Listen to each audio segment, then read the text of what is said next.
guys. How are you? Welcome to Almost 30 Podcast. Welcome to the pod. I'm Lindsay, and this is Krista. We're best friends. Yes. We're neighbors. We're Twins. Confidants. Siamese twins. We're confidants. I don't know. We're excited to have you. It's beautiful to have you here. Welcome to the middle of October.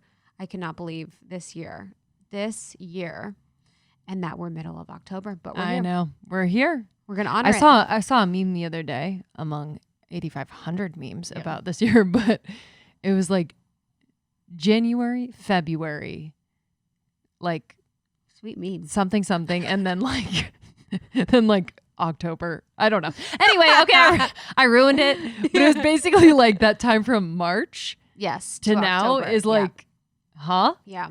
I think, yeah. I just wonder too, like when can the overall sentiment of the internet ever be positive?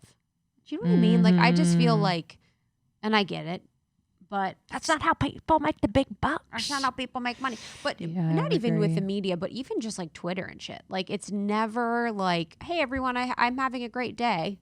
You know, the most popular tweets, which I myself favorite, are the ones that are like sad boy tweets. Tell me more. It's just like they're always like negative, sad. They're a lot self-deprecating, which is really funny. But yeah, it's just like the overall tone of the internet is always, I guess I'm talking specifically Twitter, is always very like sad boy. Totally.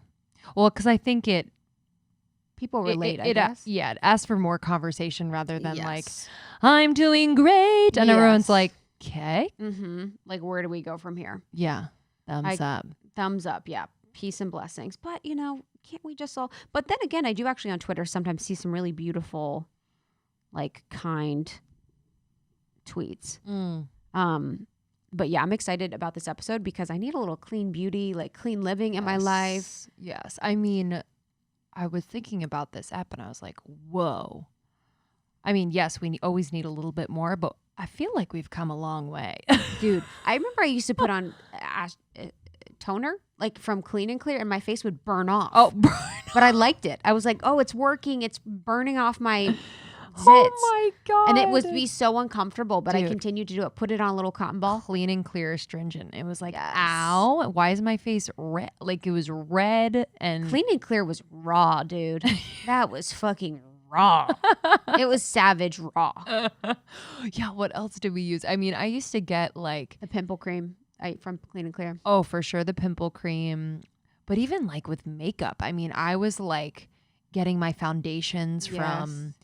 I mean, either the drugstore or like if I really pushed for it, I was like, can I just please get like a MAC foundation? I mean, this stuff is actual cement. No hate to MAC because I think it's great, but it's full of like a lot of stuff and it was so thick. Everything was so thick. And now I am all about the light, dewy glow.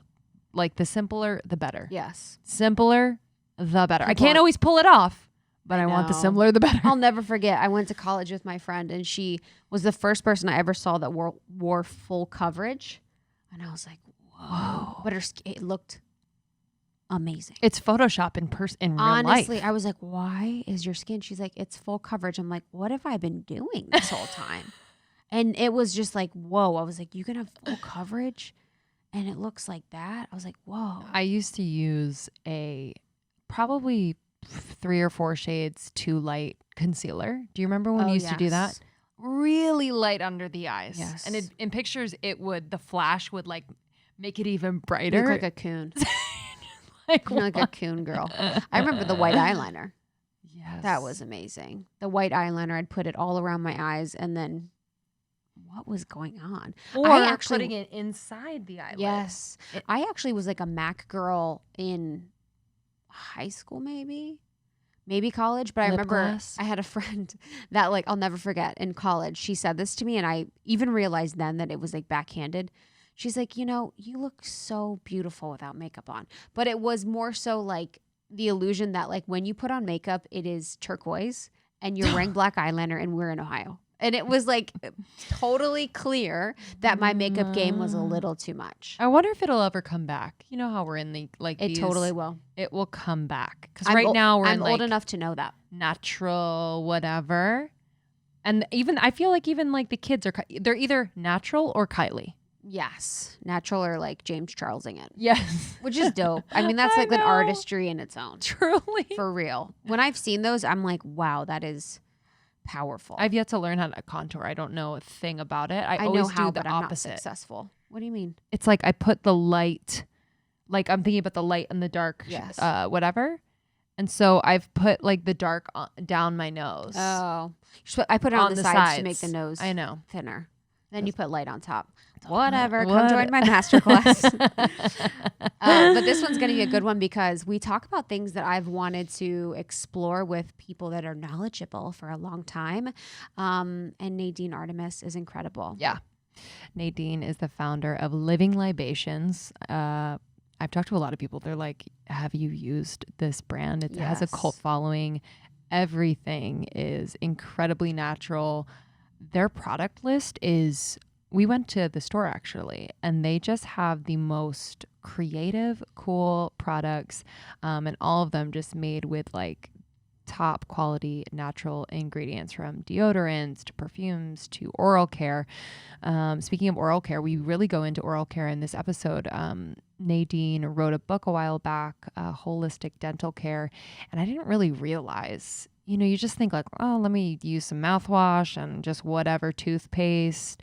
And I didn't realize the effect of those chemicals, not only on like the microbiome of your mouth, but just like they're absorbed into your system. There's a lot of shit in them. So if we can get our oral and dental care natural, I mean, we're on our way. Yeah, it's a good start. So we talk about ingredients specifically and just like what about dental care can be harmful at times.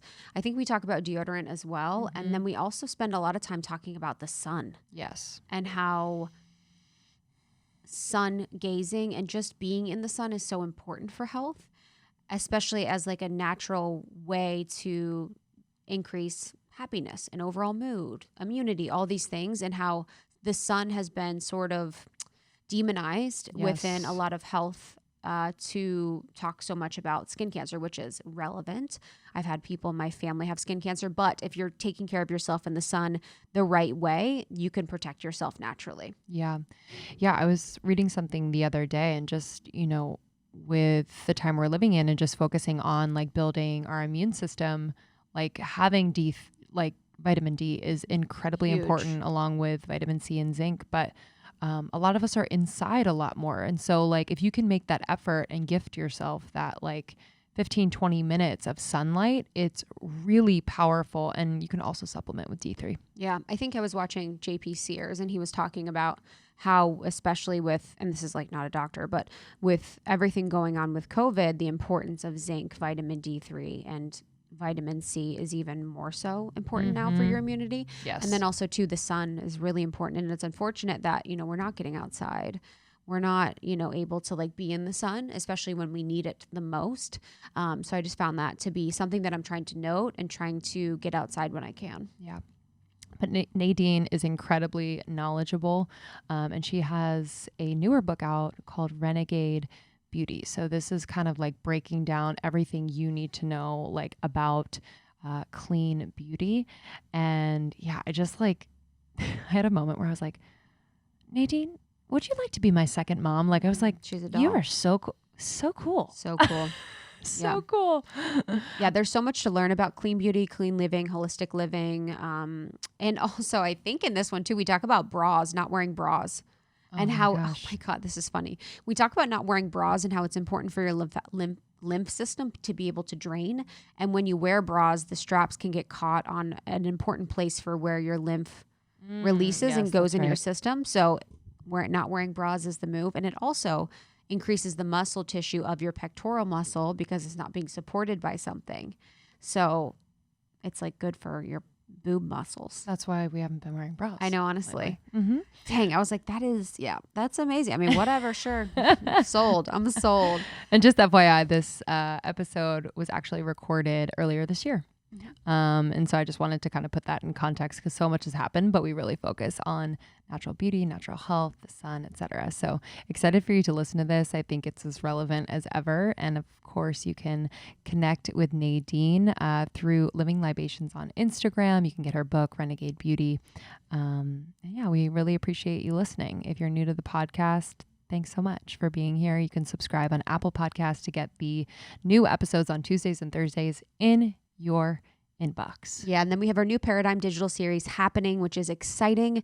We have conversations about sex and body image, human design and money, breath work, light language healing. There is so much to offer through the new Paradigm digital series, and these are workshops to help you go deep on topics you love. So making time for yourself to really educate yourself, have fun during this time. We have those available for you at almost30.com/new paradigm. And we have our shop. So that's shopalmost30.com, where we have our merch, which is eco-friendly, sustainable, women made by Danny of Daisy LA. We worked in collaboration with her, and we're super proud of this line and have loved seeing you in the sweatshirts and t-shirts. So you can get that there. And then we have courses and downloadables really to support you in your evolution. So would love for you to peruse and see what really feels aligned to you to dig into right now. Here to support you. But thanks for listening, and we will see you on the other side. Yeah, we'll see you soon. Nadine, we're so happy to have you. Long time fan. Our dear friend Lacey Phillips introduced us to you. Mm-hmm. I think I first heard about you when she was talking just about all the products from Living Libations that she uses and loves. And you, I feel like, from what I know of her, have impacted her the most with a lot of her practices and processes that she applies to her life. And I know so many people follow you and follow her. And I know you've just made such an impact. So we are so glad to have you. Oh, wow. Thank you so much. And I'm really happy to be here. Oh, we're so excited. And it's interesting being in the health and wellness space. It's definitely something we talk about a lot, and we're fed a lot of information. And I heard you on a podcast recently just talk about just that, where we're being fed a lot of information that isn't fact and not based in science. And, you know, while it's exciting to learn a lot of new things about our bodies, I'm really excited to dig in today about a lot of different things, whether it's dental health, microbiome, Yoni biome, all the things, so that we can get really clear on what's true for our bodies and how they work. You know, we were just talking the other day, I guess this is a good place to start in the winter of LA, even though the sun is still shining. I laugh. I know. You're from Canada? Yeah. Oh, okay. Because I remember you grew up and you were very like earthy and very connected to the earth. So I was wondering where that was. So Canada makes sense. We're in Canada? We're in Ontario. Beautiful. Yeah, so that's above New York State. And we live about 3 hours north of Toronto, deep in the woods. Oh, beautiful. So beautiful. But yeah, we were talking about like sun exposure, sunscreen, and just the importance of getting that. And we kind of grew up with our moms telling us to put on sunscreen, protect your skin, don't do what I did, don't bake yourself in the sun, all the things. So we kind of wanted to start there because it was something that we were talking about recently. But I would love to go into just kind of the importance of getting that sun exposure and what we've been told about sunscreens. Mm-hmm. Yeah, it's such a deep, deep subject. And I, too, was raised with the, cover up, like, don't get burnt. And here's all the, all the tools and stuff. And then meanwhile, we'd grab like a bottle of baby oil and tinfoil. I did the baby oil, not tinfoil, but I did the baby oil for sure. I remember being at school and we'd like hike up our uniforms to get as much sun exposure and then pretend we were reading a book and put foil in the book. Oh yeah, with that. Yeah, my mom used to do that. It was wild. Because A, I didn't want to follow my mother's instructions, and B, the sun felt good. So that was the odd part. But I'm like, but it feels so good. But of course, getting burnt isn't good. And so, I guess our mothers were right about that. But yeah, we've kind of been lobbied into this loss of sunlight, and really sort of from the 40s onwards. And there's a book that I love and a doctor that I learned a lot from. And his name is Dr. Bernard Ackerman, and he wrote about the myth of the sun and melanoma. And his book is just so awesome. It's hard to find. It's really thick, and he's so radical. But he's the founding father of dermatopathology, which is the study of skin disease. So it's even more sort of hardcore than dermatology. So he really knew his stuff, and he, is like the sun is so essential. And there's really even a lot of studies that show, from the New England Journal of Medicine to some Cochrane reviews, that kind collate a lot of different studies. And what we now know, and actually what we've known for a few decades, it's just not out there, is that the use of sunscreen actually creates more moles, more freckles, and more chance that your skin cells might go off into an abnormal realm. And so really all of that we understand now because, or like a lot of people say, well, can't I just take vitamin D? Because now we understand the importance of that with over 3,000 studies that show that, vitamin D sufficiency in your body will slash cancer risk. For example, with breast cancer, if you have sufficient vitamin D levels, then you're reducing your risk of breast cancer by 50%. Wow. Which is huge. And so besides the sunscreens being laden of chemicals that you are then baking into your skin, which is like a whole that's issue, interesting and thought. it's disruptive to the endocrine system and the microbiome. What we now know is that when we apply sunscreen, the chemicals in there are actually dividing the UVA and UVB rays so that we are just getting UVA, which on its own is actually skin damaging, and then we're not getting the UVB, which is providing the vitamin D. So we need to get the full spectrum of sun wavelengths, which we're still discovering. Like, we still don't even know them all. And of course, when we go into things, we always understand that the whole, receiving the whole, eating the whole, engaging the whole is going to be better. So we really want to engage with those rays in their whole form. And but we don't want to get burnt. But even that, I explain in my book that getting burnt is easier for the body to process, for the DNA to deal with that burnt in those skin cells than it is for the body to deal with wearing sunscreen for 6 hours all day, every day. Wow. And then, so what do you think that is? I'm a little bit of a conspiracy theorist, but like, what do you think that evolution was, where we turned to sunscreen and we kind of changed our view of what the sun would do for us, where now we have sunscreen that is increasing cancer rates because we're not getting the vitamin D in various ways. So what do you think happened within our society that made us start to go against the sun? I haven't fully gone into it, but Bernard actually does in the back of his book, and it's fascinating. But I would say, you're getting the advent of chemicals to an even fuller degree in the 40s and 50s. And then literally, there's dermatology lobbying groups which are connected to the production of sunscreens, and there's a whole situation like that. And then also mixed in with that, obviously there's tons of people that are really believing that. Right. You know what I mean? There's people, so there's a promotion of it because they really think the sun is bad. But we really do need the sun, because taking a vitamin D supplement is good, and it's good for me in a Canadian winter, but it's a fat-soluble vitamin D that you're getting. And when your skin is engaging with the sun's rays, then we're creating a water-based vitamin D that creates cholesterol sulfate and antimicrobial peptides in the body, which is so key. And that can only come from the skin engaging with the sun's rays. And then the vitamin D becomes like this inner lubrication. So that concept of it sort of like drying and dehydrating us and creating age spots isn't actually the experience of the sun when you're not baking in chemicals. And of course, we also want to think of like, what are we offering the sun like within our body? So, are we eating a diet that's rich in pigmented foods and healthy oils and good water? Or are we drinking Coca-Cola and eating Fruit Loops and then applying oxybenzene and letting that cook into us? Wow. Yeah, because that's a really interesting point, like kind of making sure that what you're giving and what you're putting in your body, because it does react with the sun. So how much sun exposure without sunscreen should we be getting? That's a great question. So everybody's going to vary due to their heritage, their skin tone, where they are on the planet, and the weather. So that there's a good... it's easy. It's easy for everyone. Where's the chart? Good. I need a chart. Well, there's an app. There's an app for that. Really? Yeah, what is it called? D-Minder. What's it called? D-Minder. D-Minder. So you'll put in your location, and it takes in the weather and all that, and it will literally tell you how long you need that day to get a certain amount of IUs of vitamin D. Wow. Now, without that, we can go back into our intuition and start understanding our body, and it's really simple. You're lying in the sun, And when you'll feel it, and it's time to go in or seek shade. And you want to build it up, so always start slowly. Like now is the time to start in LA.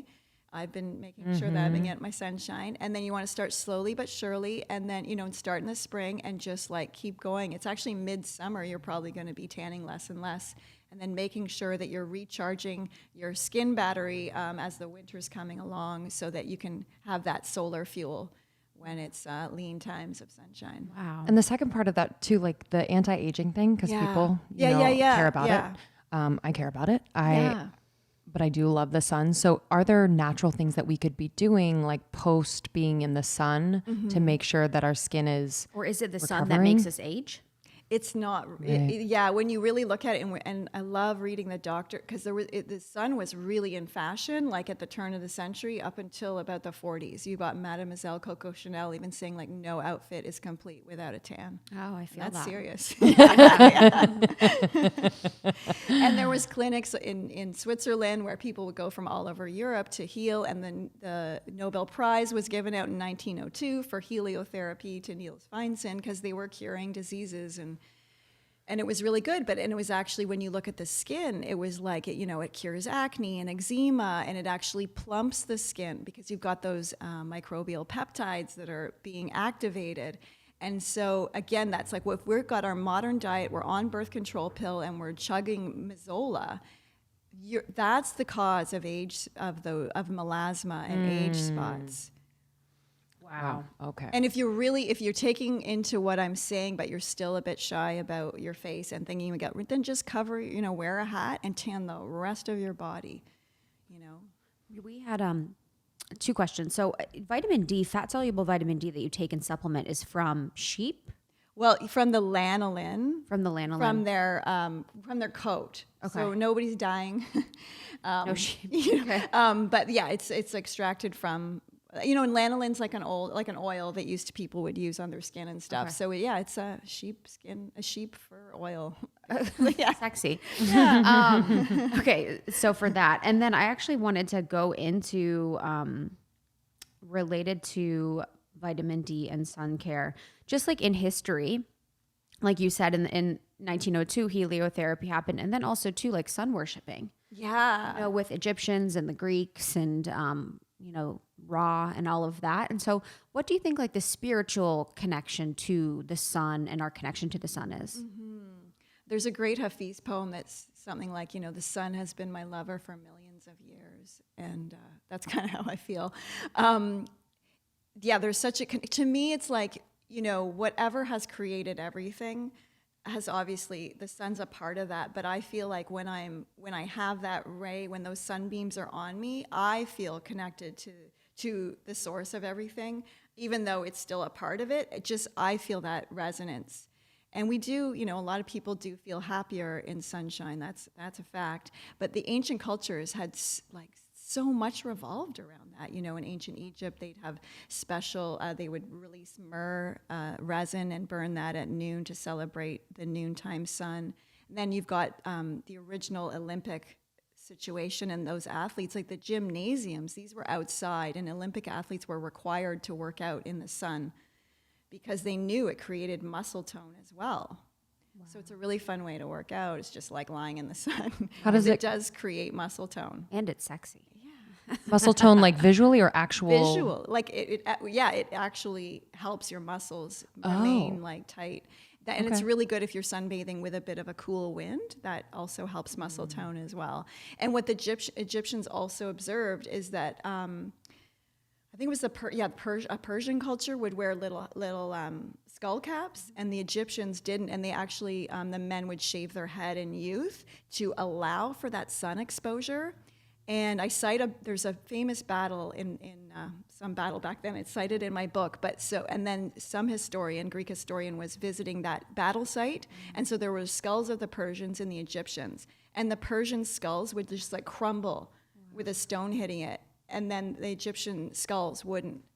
And because it really does speak to, the bone health. Vitamin D3 is so essential for our bone health. That fat-soluble vitamin. So it's just interesting things. Wow.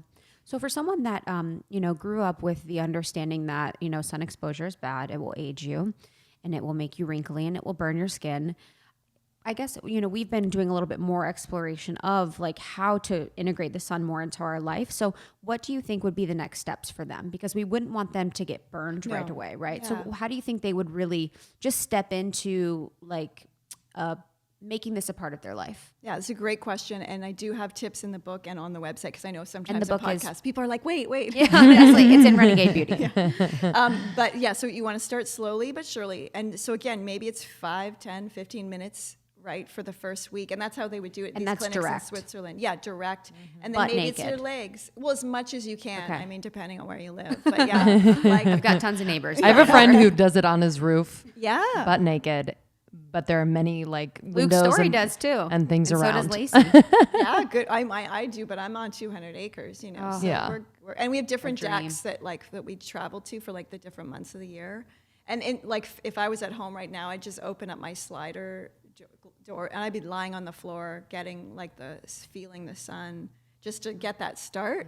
So it's just start slowly. And then for, you can use like oils like jojoba. We make a beautiful, everybody loves the sunshine. And we call it a sun harmonizer because it's going to allow your skin to just harmonize with those sun's rays. But it's not, you just want to kind of get out of the SPF class because that's for synthetic chemicals. And then, think about staying hydrated, drinking something with chlorophyll in it. I talk about some studies there that show how that's really beneficial while you're tanning or just before or after it, because it really is our form of photosynthesis. We are receiving information on all levels, on a real physical level that not just like spirit or emotional feeling good, but literally our bodies need that engagement. Wow. Oh, I'm loving this. Okay. Same. So from sun, you mentioned getting water with chlorophyll, so I'd love to elegantly kind of transition to water. Yes. But, we've been told you should have filters and, just be careful, especially in LA. I feel like LA's water is really bad. So what exactly should we be doing depending on where we are in the world? Not everyone has access to super clean water.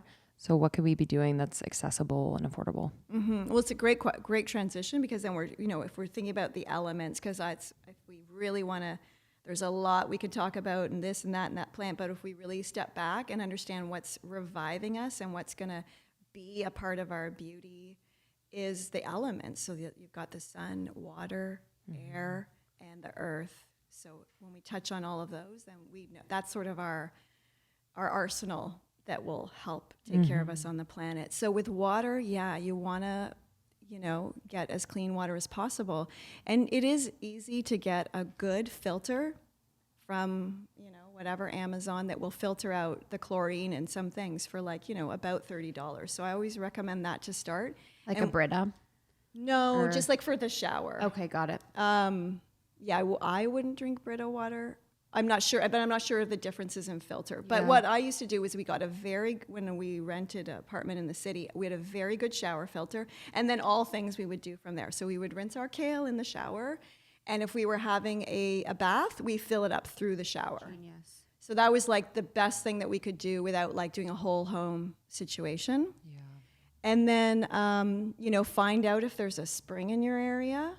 And then, we know a lot of people that will drive, once a month, go get that spring water. But I mean, the easiest thing to do is to get that shower filter. And then for your face and brushing your teeth, you could have a bottle of spring water in a glass bottle that that if you're just using it for washing your face and brushing your teeth, that lasts for a few weeks at a time. And you could just have that in your bathroom. So that's some easy, simple ways to get some purer water into your life. But the city tap water, municipal tap water is chock full, and the studies are outrageous. And it's we're talking veterinary drugs, birth control, opioids, cocaine, it's all been found in water. And then there's the chemicals that are used to clean it. Whoa.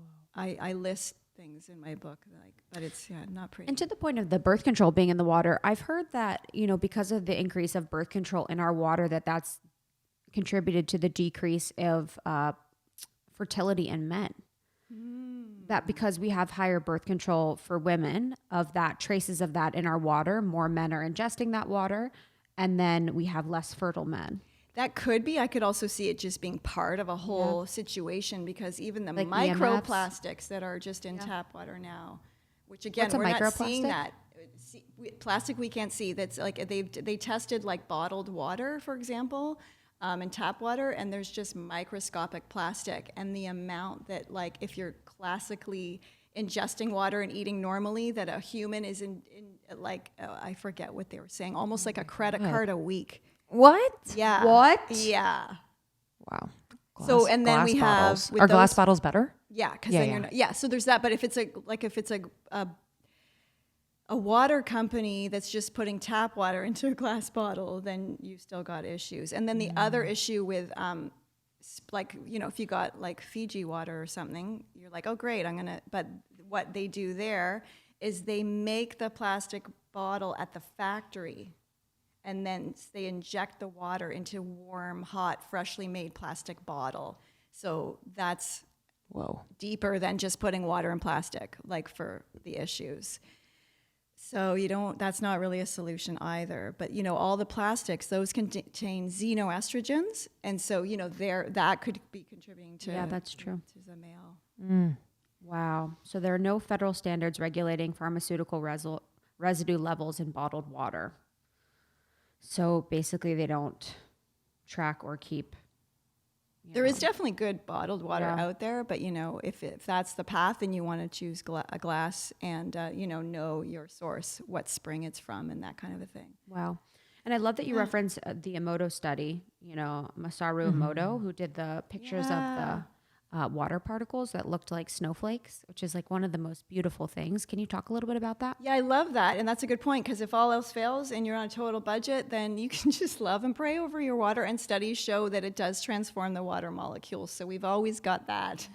And put little affirmations in there. Yeah. They had bottles of water with words like love, happiness, and then hate and despair.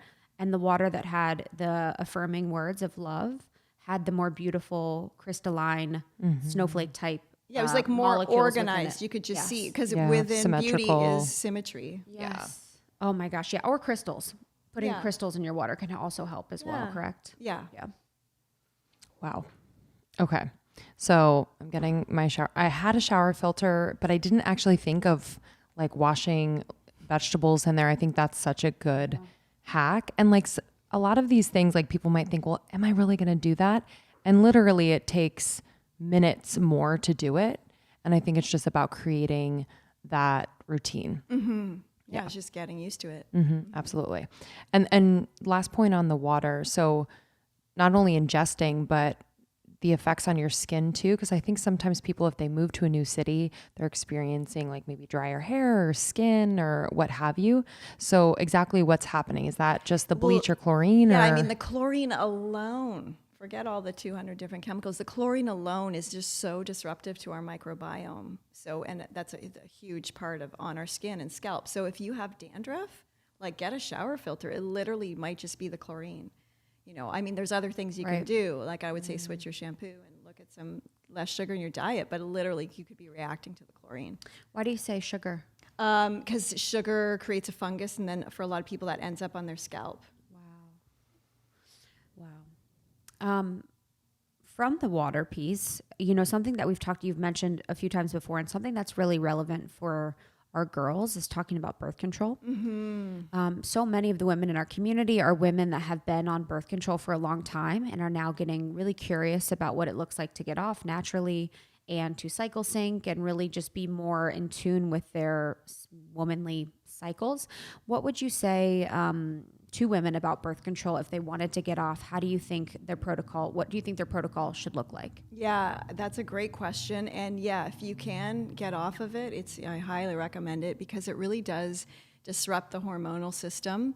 And from the early birth control pills that like my mother was taking, which was wreaking havoc on their bodies, it may have been slightly refined, but then I think we're in a whole new era of ones that like you get to skip your period for a whole year, or there's the ones that you can inject in your arm, Those which kill can me. cause well, and they kill people. It Yeah. literally creates pulmonary. Also, too, it's very interesting. The ones that you inject in the arm are the chips. Have you seen the chip ones? Oh my God. So the chip ones, it's interesting. I've noticed that a lot of the advertisements for chip birth control I've seen in places where like marginalized communities live and low income families live. So it's like on buses or like in just areas where I think they're targeting that demographic to get that chip birth control, which is heartbreaking. Is that like a tracking device too?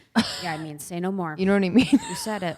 Well, What the hell? well, and then we found Not a out that dog. the period trackers, right? That data was going to companies. that we Stop. didn't want. Wait, what? Tell me more. Yeah, like I don't know which ones, or some are or some aren't, but yeah, your Happy Period Tracker app, all that data was going to people, and then maybe you mix that with your 23andMe studies. And I mean, those for sure. But I guess why would people want my cycle information? Maybe to target me when I'm feeling weak. Probably. That's interesting. I mean, that's kind of the ultimate conspiracy, to have control of like our cycles in that way. Totally. I'm just because I want it. There's a great quote from Tom Robbins.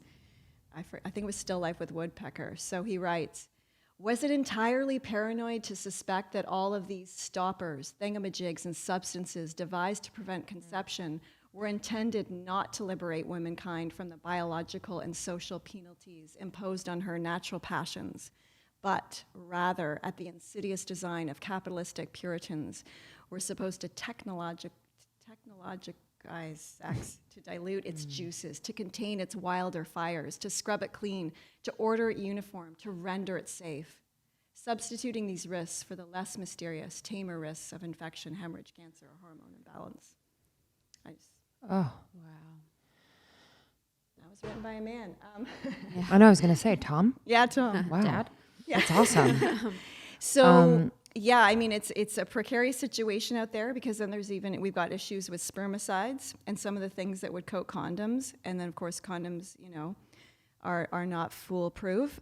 But it is very important for women to know their cycles, and that that's not taught with such a sex ed, or in the beginning, like which we should. So we know there's a period, but what about ovulation?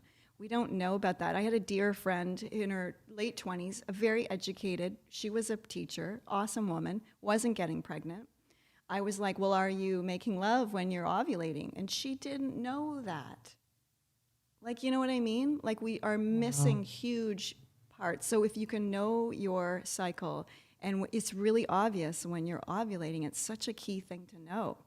There's different fluids and juices that come out, and we've got to know that part of our bodies, that part of our cycle. And then you can chart that and see if you're regular.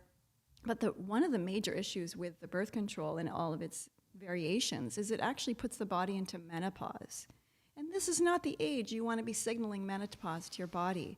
And it can become more challenging to conceive later on. It really messes with fertility. So we kind of want to get a grip on that.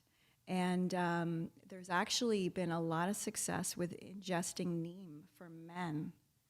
And there's a lot of studies from the Indian Army that have done it. What's neem? Neem is a herb. It's a very potent herb. It's great for digestion. It's a big herb in Ayurvedic medicine, and we actually use it in some of our oral care products because it's a good bitter, and it's good for oral health. But and it's great for digestion and stomach. So men just are taking it just like a herb, I don't know the amounts. I write about the studies in the book. So it's just like a little bit every day. And it doesn't do anything to their testosterone or virility. And the moment they get off, everybody's able to conceive. So it actually seems like the magic thing we've all been looking for. And the man takes it. Wow. Which is a change. Yeah, it is unfortunate that I feel like women bear the weight of fertility. And it's such a huge outcome. Like not only are we carrying the child, we carry the burden of being the person that has to be fertile, and not many think of the man's role within that. Yeah, but there's a lot, affecting sperm motility right now. So there's even sort of infertility, but then there's a motility. So how energized are the sperm? And, there's even lubes like KY jelly affects men's motility. So we really want to be thinking about like the whole little landscape down there, and and then what are even what are the men doing, and how are we interacting together? I mean, if it's a heterosexual situation, so there's a lot to think about, and the Yoni microbiome is a huge area for women to care for, and it's not something that's talked about. But literally, the microbiome being off in the yoni can affect the fallopian tubes in the uterus, and literally that could be the cause of infertility in a woman, where she may be going down a very expensive IVF path, but it really could be about sometimes recalibrating the microbiome down there. So, has there been a lot of courses of antibiotics over a lifetime? That can affect things. And now we also know that even the mouse microbiome, so if there's a lot of, if there's things off with that, with bacteria and bleeding gums, the pregnancy could be what's it called, like short term. It could be premature birth, for example. So there are mysteries of the body that we're still figuring out, but the common practices and the common ways we've been told to care for our bodies are affecting our fertility, our health, and our well-being, even though sometimes we're doing it apparently in the name of beauty and health. And this is the trip we need to get off. Yeah, I'd love to talk more about the Yoni microbiome, especially with all the products that were marketed as women. So it's, tampons, cups, discs. Discs, I don't know that one. It's kind of like a cup, same type of deal, but it's Smaller? just a disc, and it has like a little medical grade, I wouldn't say plastic because it's not plastic. Yeah, it's kind of like silicone. Okay. So, but I'm just curious as to like your experience and thoughts around that, because I think we're just marketed. We're like, what is right? Even if it's organic, so. Well, yeah, it's a whole other marketing niche, right? It's like, oh, we got that whole area. I don't know, but I'm sure just like vagina products at the drugstore, that's probably a whole multi-million-dollar industry. For sure. But we need to kind of get the industrial military complex out of our yonis. So I just say no to like tampons, even organic. I would say give your body a break. Like there may be a moment, again, if you're like swimming in the Olympics, sure, go wear that organic tampon. But like generally just stop putting some things up there. This is the apex of our being, and the skin is 1 cell thick. So it's like a straw, and everything is going into the bloodstream so fast, faster than application to the skin. So we want to look at alternatives to spermicides, and like douches and shower gels and anything in the drugstore that's made for the yoni, we don't need it. Like when it's in balance, when the microbiome's in balance, it's sort of like the original self-cleaning oven, and it will, that special acidic environment that's natural, it will, it's there to, fight off disease and infection. We just have to get out of the way and let the microbiome do its job. How do you know if the microbiome is imbalanced? Well, you would know sort of like, from sort of a yeast infection situation or anything mild, like just sort of having daily dryness or irritation down there would just, like maybe it's not a full-scale yeast infection, and there's can be different irritants, like maybe it's the polyester underwear, or maybe you need to switch to like a non-bleached toilet paper. And then we do make some yoni serums, which just, re-lubricate that area, and then also just kind of provide a nice buffer from little, toilet paper dust and all that kind of stuff during the day, because, again, we're our yonis aren't breathing like they, would have had a chance in earlier times, and we're not going to be, that's something we're not going to probably be reverting back to. So, we've got to kind of compensate and kind of add some lubrication to that area so we can protect it while it's sort of like, dressed all day and not getting exposure. I love that. It's like put your clothes on. It's like sad to put clothes on. So to that point, I guess what would your suggestion be? Not wearing underwear, is that okay? Or like just letting it breathe when you can? Like what's ideal? Yeah, if you think about it too, in earlier times, if we were wearing skirts, we would have been sort of squatting on the ground a lot and like engaging with like the earth's microbiome, and it just would have been a lot different. So if you're sunning and you can, that's a great moment to just let the sun shine there. And, if you're wearing, like I wear a night dress, so I'm not, just sort of allowing a bit of breathing there, I just, where you can. And definitely if you are wearing underwear, that's where you really want to have that organic cotton. That's a good place to invest some organic dollars. And lastly, shaving, waxing, any of that? Like, what's the benefit of having hair, not having hair? Well, the hair there is protecting that little lady layer down there, and so you want to have the hair there. It also is like a nice little pheromone rug, and so it's a part of our sensuality, and over shaving, like eventually it's not good for the skin. The skin's gonna sag a bit more. It's you can always trim your hedges, but I don't think you need to shave. It's amazing. Yeah, perfect. The sagging is fascinating. Yeah, and then that's a whole new thing too, because there's so much visual pornography available these days that women's relationship visually, maybe where women didn't even think, or we didn't have to compare, like that part of our body, but now that's created a whole other thing. And the increase in like vaginal bleaching cream, which is insane, or vaginal surgeries. Oh my gosh, reconstructive, yes. Because Wow. now we're comparing that area. Oh. Yeah, it's sad. I've never seen another vagina. I swear to you, I've never seen porn. You're like looking at the literally ceiling don't in the know locker what room. anything looks like. I swear, it's crazy. We were like comparing. I'm like, what do you mean? Like, I don't even know. There was a really neat art project that was done, and women made little plasters of Oh. like that white. Yeah, and there was a whole wall, Cool.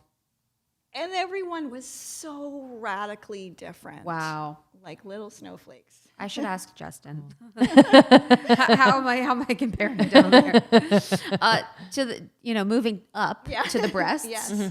I'm not wearing a bra today, inspired by you. So what is the reasoning for wearing maybe a soft bra or not a bra? Yeah, well, there's so many options now with like a little bit of Lycra in like, I love getting like an organic bra with just a touch of Lycra, or a bralette, I guess they're called. Yeah.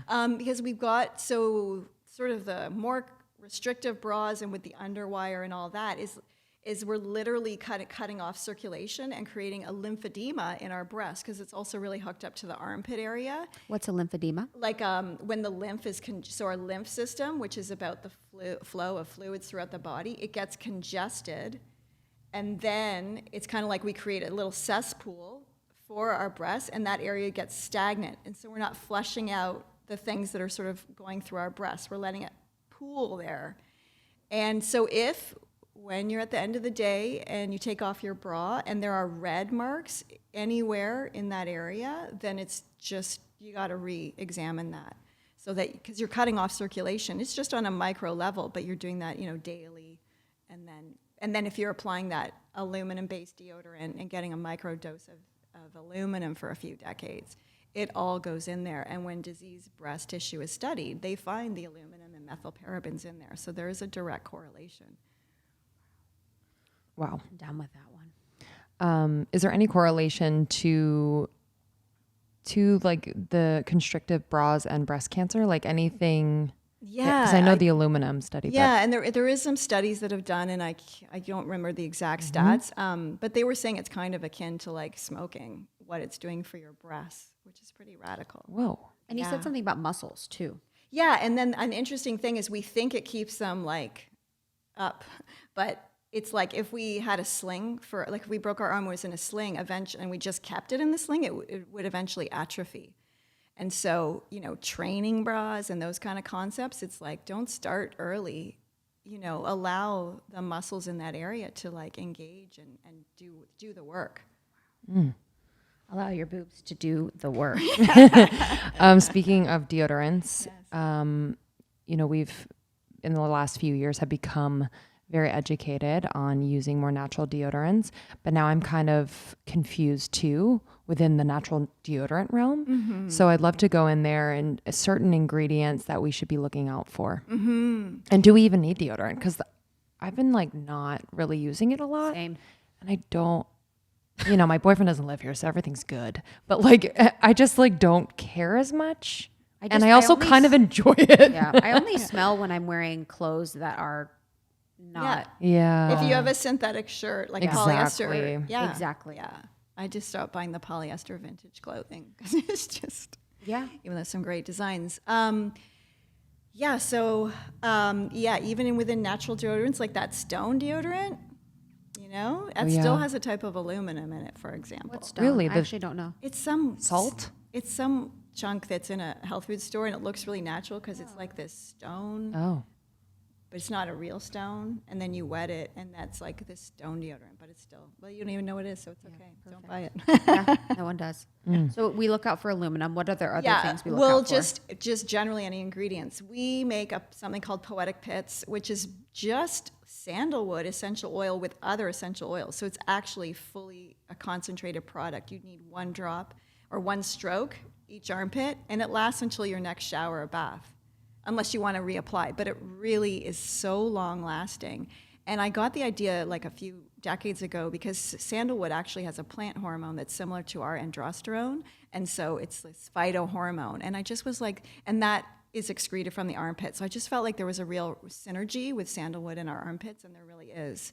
It's this beautiful natural deodorant. You can even just use sandalwood. And it's got this thicker viscosity that's unusual for an essential oil. And so that does the trick. And then we've also make underarm charms, which are like cream-based deodorants with some baking soda and clay and the essential oils. So those are great options. And there's quite a few. The Poetic Pits are very unique to us. I haven't seen anybody copy that. But of course, there are some good brands of cream deodorants out there. It's pretty simple to make it clean. So that's exciting. Good. And or like a touch of baking soda. Little dusting, and when you're in the sun, sunning your armpits will also help. Oh, okay. And for essential oils and aroma, like how do essential oils even work? You know, because it's amazing what they can do. And I do have a hard time explaining exactly how they work because so many of essential oils can do so many different things. They really can. And of course, with essential oils, you always actually want to have real and genuine because they are such beautiful extracts. There's a lot of synthetics around, and there really has been, since the 80s.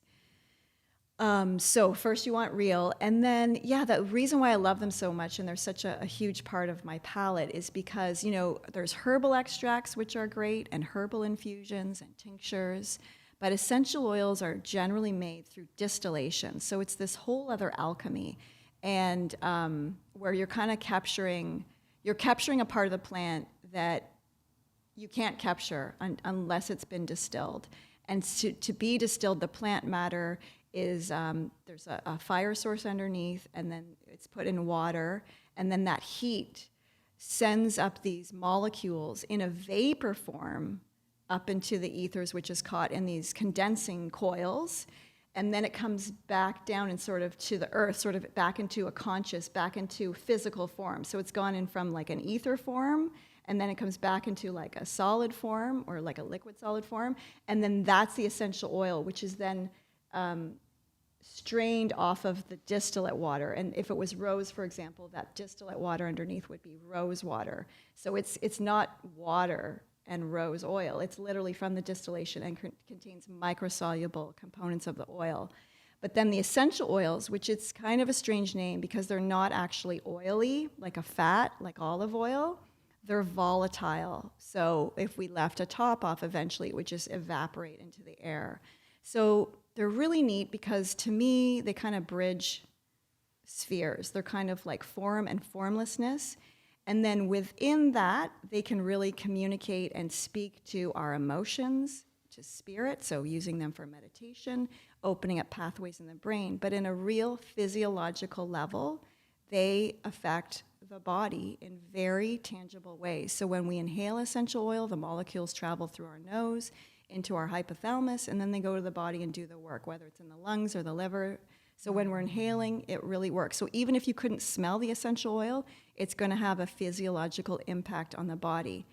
And then all essential oils, to varying degrees, are all antiviral, antifungal, anti-inflammatory, and antibacterial, which is an amazing substance. Like, that's really also what we need these days. And so with things like, because we're overusing antibiotics, and we've created this huge issue with antibiotic resistance, because it kills all bacteria, what's really neat and what they're discovering with essential oils is that they are able to eradicate the pathogens, inhibit quorum sensing of the pathogens, so inhibiting all the ways the pathogens are communicating and expressing their genes, and they're able to get along with the good bacteria. So really, at this day and age, that is so key. And that's why even like some farms in Europe are using essential oils in the feed now instead of antibiotics. Whoa.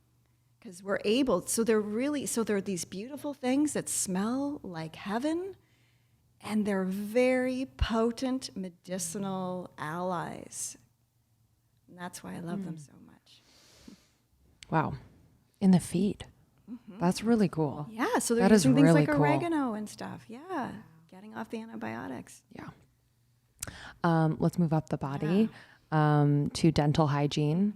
You know, we're taught very little at a very young age to floss, the fluoride, the toothpaste, all this stuff. So I'd love to just kind of dig into the truths as adults, what we should be focusing on as far as dental hygiene products to avoid and all of that.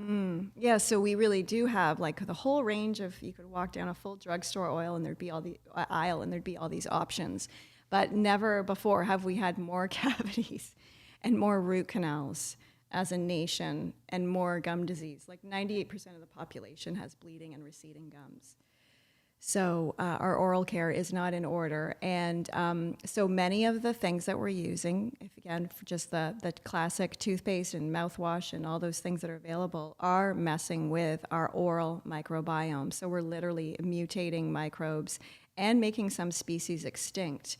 And, you know, it was sort of like the acidogenic theory of decay kind of came out of the 1940s as well, as that was also the time when we were like antibiotics and just like scorched earth policy on germs, right? It was just like kill all germs. Now we know, oh my God, there's like a whole realm of good bacteria that balances the pathogens. So we've got a similar story in our mouths. So for example, most everybody has strep in their mouth, and then, but we're able to keep it under control if our good bacteria are doing their job. And now what we're seeing is because we've mutated microbes and different species in our mouths, the pathogens are able to get out of control a bit more, you know, and they're able to create more biofilms because we've it's kind of like disturbing the soil. Like the soil we have now, you know, isn't the soil of yesteryear. It doesn't have the same bacterial balance and minerals. So like our mouths are like a little microcosm of that. So we want to be able to restore the friendly bacteria, but of course clean up the pathogens. And so we want to work with substances that will actually sort of rebuild the immune system of our mouths and take care of our gums. Because then when we're using ingredients with things like sodium lauryl sulfate, we're literally like wearing away our gums and creating bleeding gums. And when we have weak gums, then our teeth can get loose, and then the gums can recede, and then we're going to get gum line cavities, and you know the whole thing gets out of control. So we have like 8 steps that can really help people bring their mouths back into order. Or if you haven't seen the dentist in a long while, you know, follow those steps for like 3 to 6 months, and you'll have a much, much better and probably less expensive appointment, for example. But we really want to work with alkalinity. So, you know, like rinsing with baking soda. And you can literally, like we make beautiful dental serums and all of that, but literally if you just stopped everything you were doing today and just pulled out baking soda and swished with it and used that as the grit for your toothpaste and did that for the rest of your life, you would be like just a million times better off than using drugstore products. Do you think that the cavities and the state of our oral health also has to do with our food? Oh, yeah. Yeah, absolutely. So, so the acidogenic theory, which was like that just acids and sugar on the teeth surface create cavities. Even though at the time some dentists were like, oh, I feel like it's more systemic and like related to different things. And so now we have an understanding of that, and what not every dentist knows, but thousands of studies were done to show the existence of a dentinal lymph fluid. So like we have a lymph system, so do our teeth. And so when we chew food, and hopefully it's mineral rich and vitamin rich, that creates chemical messages that enact the hypothalamus to then release other chemicals from the parotid gland, which creates a whole system of bringing nutrients from the to the dentinal lymph fluid system up into the tooth.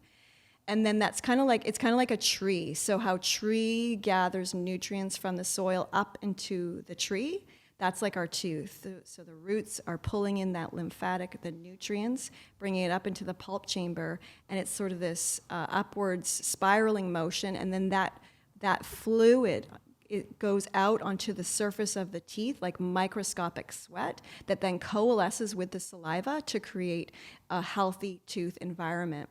When we're not getting enough nutrients or our diets are high in sugar, not the sugar sitting on our teeth, but how it's affecting our blood sugar, that fluid system will stagnate, so just become sort of like nothing's happening.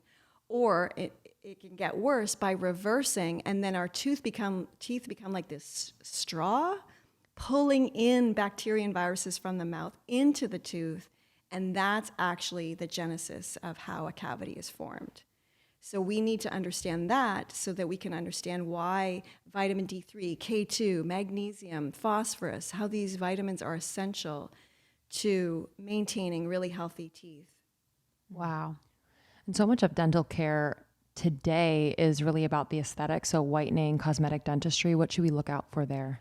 Yeah, so if you're going down that road, you're going to sort of set up a lifetime of like white teeth for a moment, and then sort of an earlier yellowing and a vicious cycle of thinner enamel and blah, blah, blah. So what we also need to understand is that the whiteness of the tooth actually comes from within.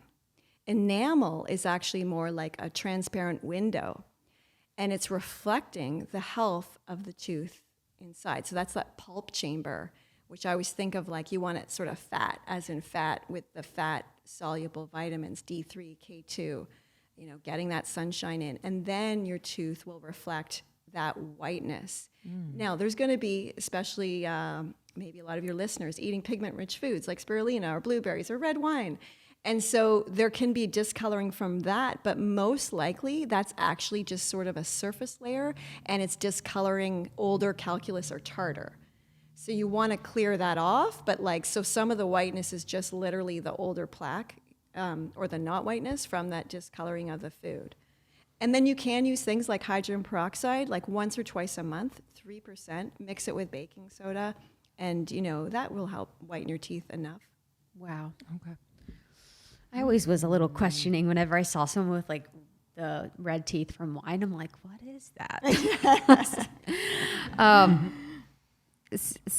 I just admire you so much and your knowledge and your journey. And, almost 30 was started during our Saturn return transition to our 30s. And just all the changes that happened then. If you could go back and, talk to your late 20s self, like what practices do you wish that she knew about? What were maybe some self-love rituals that you wish you were doing then? Like, what would you say to your late 20s self? That's fun. That was an interesting time.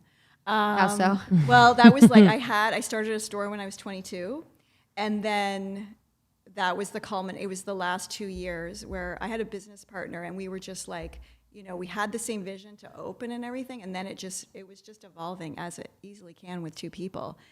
So, yeah, those last 2 years. And then when I was 29, on my 29th birthday, on January 29th, because that's when my birthday is, it all ended. And so that's when I had to just sort of walk away from that and then just to restart. So it was a really interesting moment. Wow. And I would just, what would I say?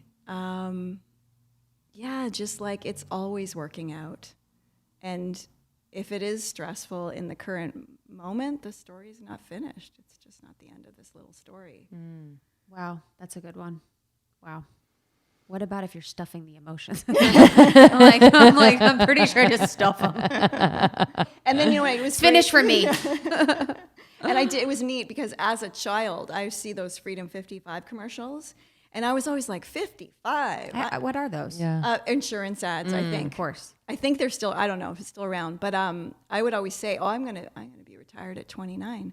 And I was. I mean, I didn't really have much. It wasn't like a big retirement, but I decided I was going to retire from becoming.